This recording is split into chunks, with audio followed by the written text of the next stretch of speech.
The reason you should come to a race if you don't come racing a lot is twisted steel and sex appeal and raw power.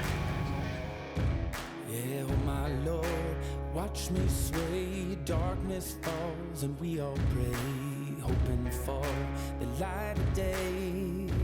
Down to the river, I have held the devil's hand, felt the weight of my own sin, burdened by the heart of man, down to the river.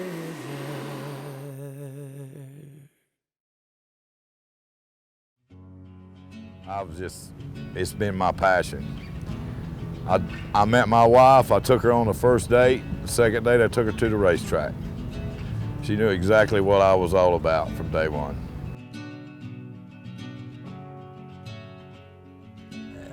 As a kid, I went to my father's race car shop and helped him work on his race cars, you know, starting at a really young age, and then I started going to the track and helping him, and just instantly had the love for race cars, and, you know, couldn't wait to get old enough to build my own and actually race. So, you know, it was just starting from an early age, being around them all the time, and then working on them as a kid, and it's just, you know, grew a love for it.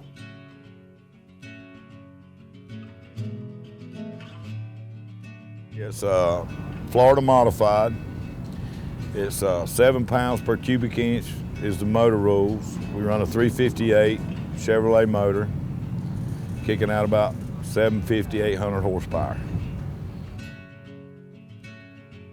So small tire modified racing is heaven on earth. Basically, it's the biggest motor in any cars and on the smallest tire. So it's basically just up to the drivers who's got the biggest nuts that night.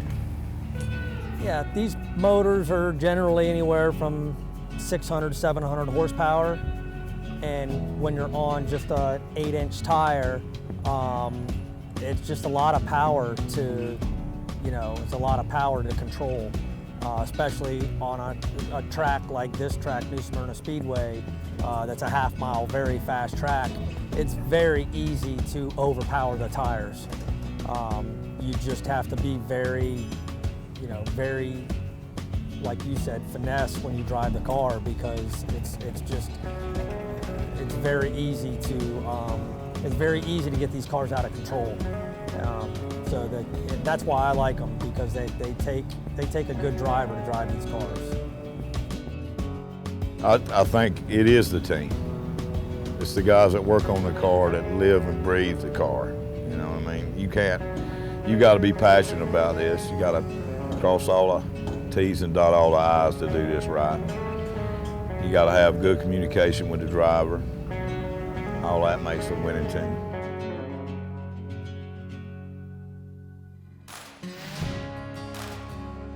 Car has a lot to do with it, and I've seen drivers before be in a car and not do very well and jump into somebody else's car and do really good. So, and I've seen the opposite. I've seen a guy that was doing really good, you know, go to someone else's car and, you know, just look awful. We got a driver that don't cry, that drives the car, he wins races.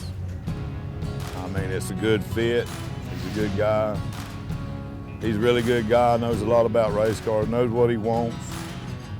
We make changes, he'll tell us whether he likes it or not. But I mean, it takes a full team. It's not just a driver, you know. I mean, you know, he laughs, but I mean, I say I'm just the one who gets to sit in the car, hold the wheel, and push the gas, you know. But I mean, it's, you know, you could drive for years and not be in a good car, and no one ever really think you have any talent because you just don't have a good car. just getting ready for speed weeks. Come down here to run 7 days. We've probably got a month or better in the car. I mean, with COVID and stuff, it's hard to get race car parts. Engine parts are hard to get.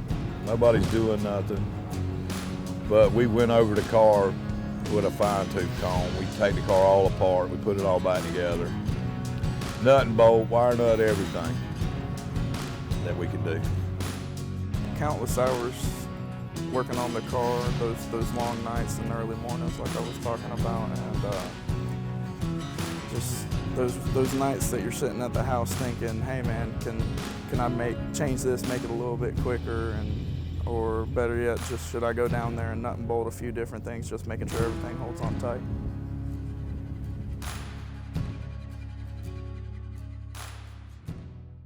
Well, I started in pure stocks, and it was the next move up in dirt, and I never wanted to get away from it.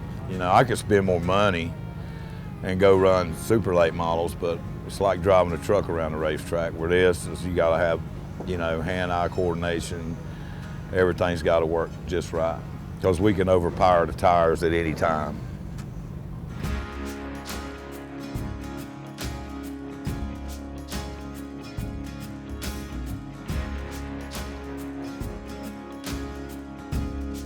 Well, I have went to other classes, the super late models, which is kind of the premier class in the state of Florida.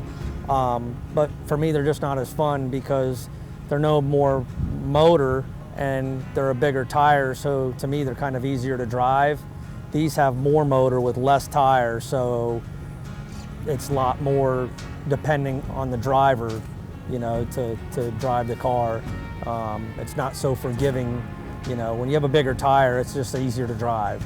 Small tire mods is, we've got 8-inch tires with 800 horsepower, where the big tire mods have got 14-inch tires with less horsepower. It's finesse, it's talent, it's skills.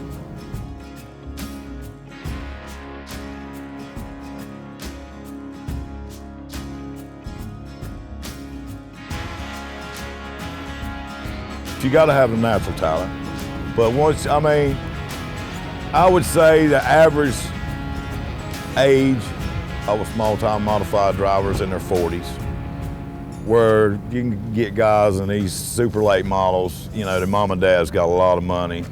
They buy the rides for them, you know, they were running on 12-inch tires.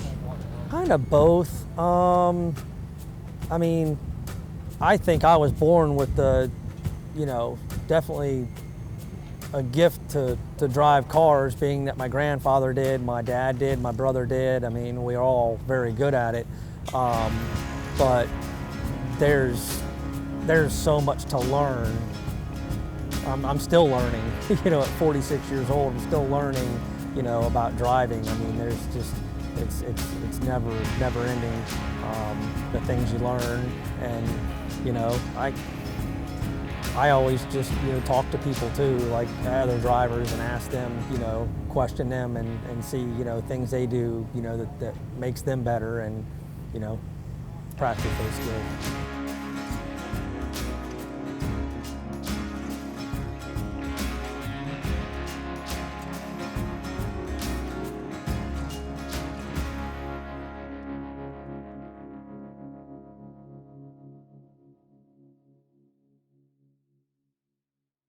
My dad's been racing ever since I was a kid, and pretty much just followed suit.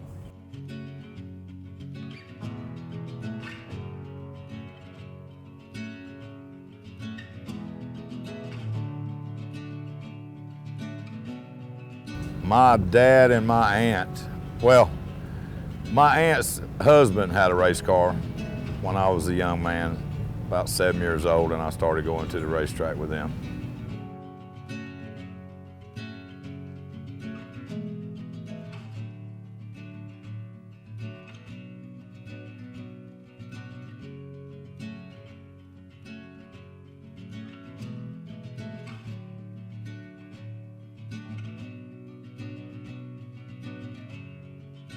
Actually, I'm a third-generation race car driver. My grandfather raced, then my father raced, and then my father gave up racing so that my brother and I could start racing. So it's been in my family for generations. I started coming to the racetrack when I was probably 6 or 7, so 2006, 2008, 7. And then I got into it big probably about the time I was 15. So past 6 years have been a giant part of my life.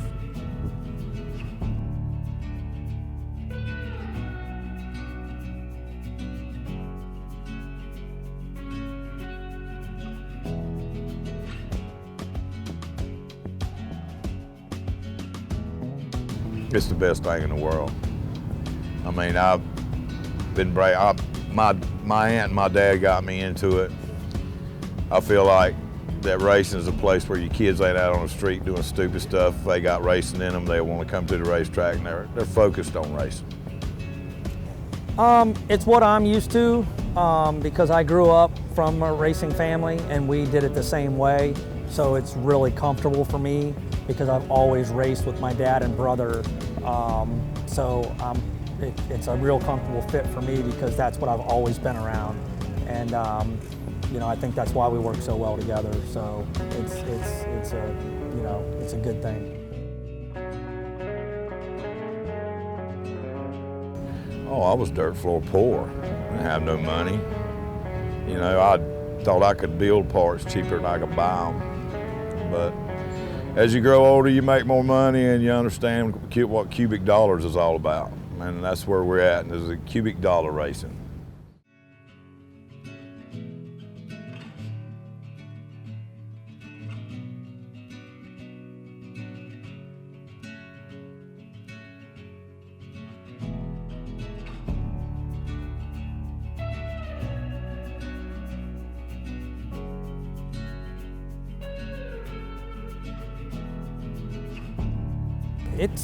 It's constantly evolving because even though they've been racing for a long time and I have too, we're still learning and you know, improving the car, and like I said, talking to people, and there's so many aspects of the car. I mean, you have the motor, you have the driver, you have the setup on the car.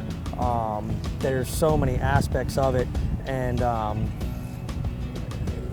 you've just got to constantly be going over your checklist of, you know, has you know, the car been maintained? You know, am I on my, you know, best, you know, game? So, you know, we talk, you know, even when we're not at the track, we talk constantly about, you know, where we're going, what are we doing next, you know, to make sure we're ready for the next race. Well, let's say the first modified motor I built, I paid $5,000 for it. This modified motor right here cost $18,000, and that's not with the build. If my partner in crime wasn't such a good engine builder, it probably cost me $25,000 for the motors. So.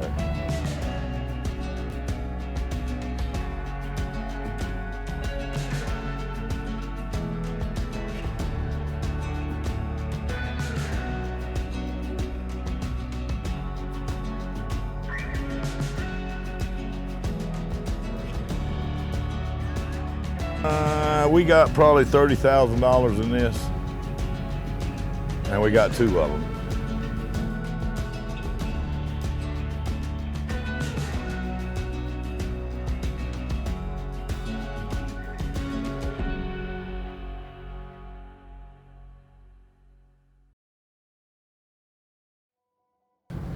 Everybody's excited about Speed Weeks.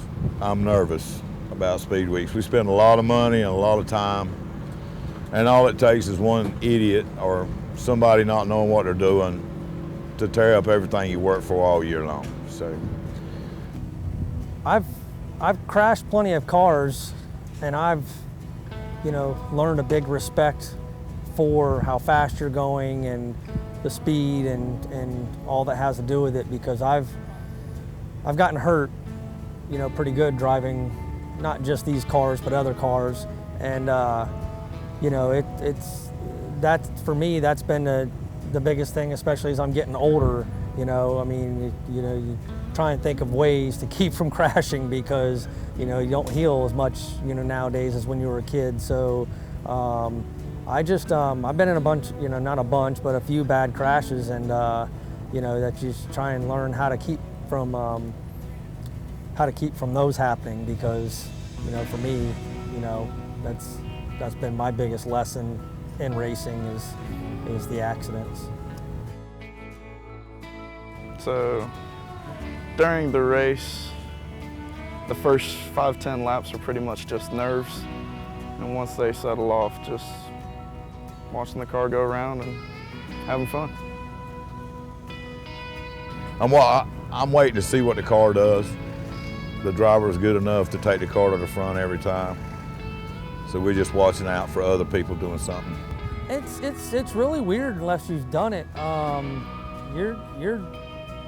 For me, I'm just thinking about the guy in front of me.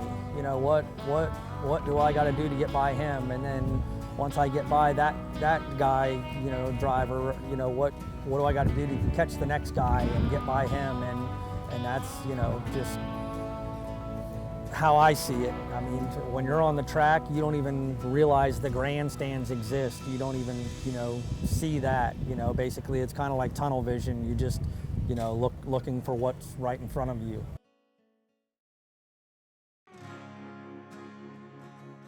Just getting ready for speed weeks. Come down here to run 7 days. We've probably got a month or better in the car. I mean, with COVID and stuff, it's hard to get race car parts. Engine parts are hard to get. Nobody's doing nothing. But we went over the car with a fine-tooth comb. We take the car all apart. We put it all back together. Nut and bolt, wire nut, everything that we can do. You have a driver's meeting where you have to go, and the track tells you, you know, what the scheduled events will be, and then basically you know, get the car ready as far as, you know, just going through everything, checking everything over, making sure it's ready, and then you have your practice times where you go out and make adjustments, practice, make adjustments, make the car the best you can for that night's race. And some days are different than others. If the race is a short race, which like tonight is 35 laps, but our race on Tuesday is 75 laps. So you have a little bit different schedule between a regular night and what's called the big race. Once we pull through the gate, basically just unload the car. We can go over to the tire shed, pick out a set of tires, get them mounted, bring them back over, deflate them, air them back up. If there's anything to do on the car, any adjustments after practices, make those adjustments, and then pretty much just wipe and clean, get ready for the race. You'll have practice where you'll make adjustments, and then certain nights they'll have you qualify where you go out and make 2 laps, run your best laps. That determines your starting position. And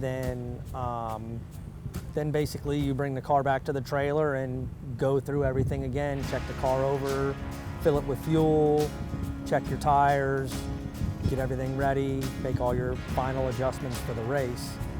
And then even after the race, you come in from the race, get out of the car, and while it's fresh in your mind, go over the race and what you think you can do better the next day or the next race to fix, you know, anything. You know, obviously if you win, you're like, oh, we don't need to do anything. But if you don't win, you're going over what you need to do to be better for the next race. To feel the speed. I mean, it's a great feeling to watch cars go around, if they're yours or even if they're not. And I mean, you know, people love to watch cars wreck.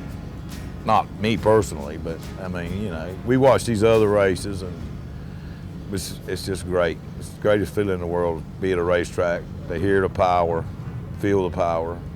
Just like you last night when we cranked the car up. You know, to me, there's, you know, of course, when I ask people to come, oh, you know, I want to see lots of crashes, and it's not like what I want to see because I don't want to have to work on the car or have them work on the car, but there are crashes, and you know, I know the fans, that's exciting for them, and they like to see rivalries between 2 drivers that, you know, are very competitive against each other. So there's a lot of that. There's a lot of rivalries in all the classes, and you know, I think that's exciting for the fans because they're like, oh, those 2 guys, you know, went at it for the win last night or last week or last month. I want to go back and watch and see, you know, what happens between them 2 tonight, you know. So, you know, it's definitely fun to watch for the fans, and I try and get people to come out all the time and just experience it once. If they don't like it, you know, they don't, but I mean, you know, for me, I go watch races all the time when I'm not racing myself, so it's very enjoyable for me.